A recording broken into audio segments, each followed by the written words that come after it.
नारळी पौर्णिमेला दुधातला नारळी भात. महिन्यातील गोडाधोडाचे पदार्थामध्ये आपण आता दुसरा पदार्थ बनवणार आहोत. नारळी पौर्णिमा स्पेशल चवदार नारळी भात. लुसलुशीत मोकळा होण्यासाठी आपण तो नारळाच्या दुधामध्ये बनवणार आहोत. तर नारळी भात हा चवीला तर अप्रतिमच लागतो असा बनवल्यामुळे. तर त्यासाठी लागणारं साहित्य पाहूयात प्रथम आपण. इथे हे बासमती राईस घेतलेला आहे 1 वाटी. आपण हे सर्व साहित्य या वाटीने मोजून घेतलेलं आहे. 1 वाटी बासमती राईस घेतलेला आहे. नारळाचं दूध आपण काढून घेतलंय 1 वाटी आणि 1 वाटी आपण पाणी घेणार आहोत. इथे 1 वाटी गूळ घेतलेला आहे.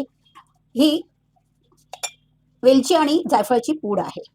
2 चमचे आपण तूप घेतलेलं आहे. दालचिनी, वेलची आणि लवंग हे आपण दालचिनी अशा प्रकारे फोडून घ्यायची म्हणजे त्याचा स्वाद भातामध्ये छान उतरतो. केशर घालून आपण हे दूध तयार केलेलं आहे त्याच्यामुळे कलर छान येतो. इथे आपण हा खोवलेला नारळ घेतलाय 1 कप. काजू, बदाम आणि पिस्ता याचे काप घेतलेले आहेत. तर हे झालं साहित्य. आता आपण हे तांदूळ स्वच्छ धुवून त्यानंतर आपण ते अर्धा तास भिजत आपण बासमती राईस धुवून स्वच्छ 5-6 वेळा धुतलेला आहे आणि आता हे अर्धा तास आपण असं झाकून ठेवूयात. त्यानी मऊ लुसलुशीत असं आपला मोकळा भात होतो. तूप घालून घेऊया.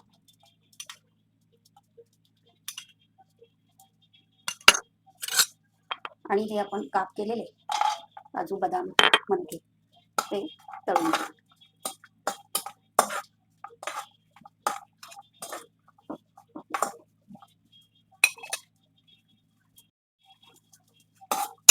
खरपूस झाले ते आपण काढून घेऊया.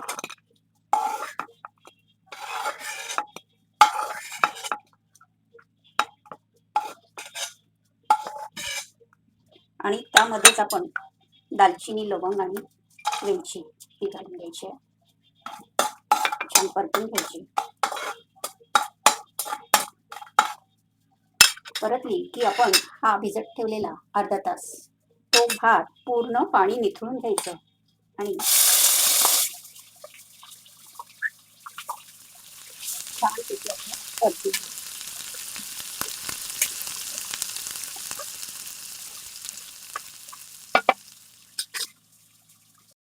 आता त्यामध्येच आपण हा बारीक चिरलेला गूळ घालून घेऊया.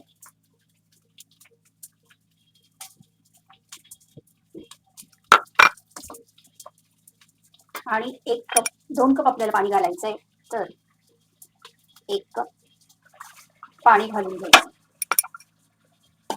त्याच्यामुळे गूळ हे विरघळला जाईल.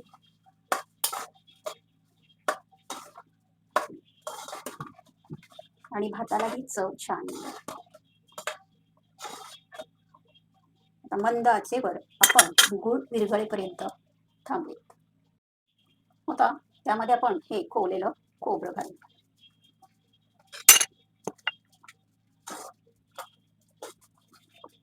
छानपैकी मिक्स करायचं आहे. अशा पद्धतीने तुम्ही एकदा नारळी भात नक्की करून बघा. गॅस मंद राहणार आहे आपला.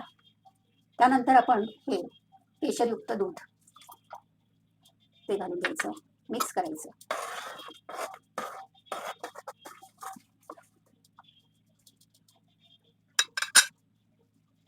आणि मंद आचेवर आपण हे होऊन द्यायचंय. अगदी 3 मिनिटं असं मंद आचेवर शिजून द्यायचंय.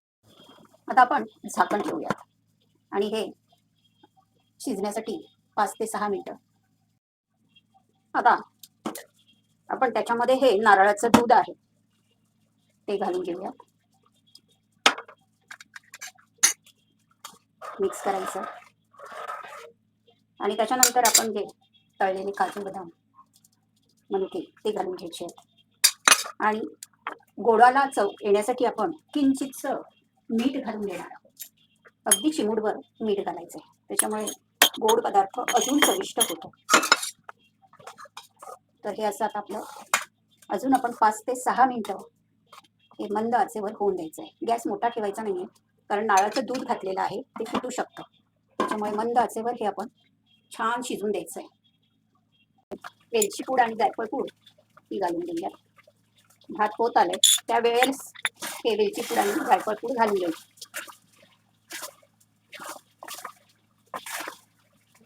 पाहू शकता असा आपला हा नारळी भात तयार झालेला आहे. आता गॅस बंद करूयात आपण.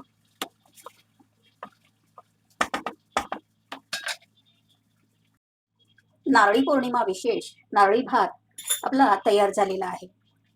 हा नारळी भात येत्या नारळी पौर्णिमेला नक्की करून बघा तुम्ही. अशा पद्धतीचा नारळी भात चवीला कसा लागतो ते, आणि कमेंट्सद्वारे मला नक्की कळवा. अशाच नवनवीन रेसिपी पाहण्यासाठी निश्चितच मसाले या रेसिपी चॅनलला नक्की लाईक करा, शेअर करा आणि सबस्क्राईब करा.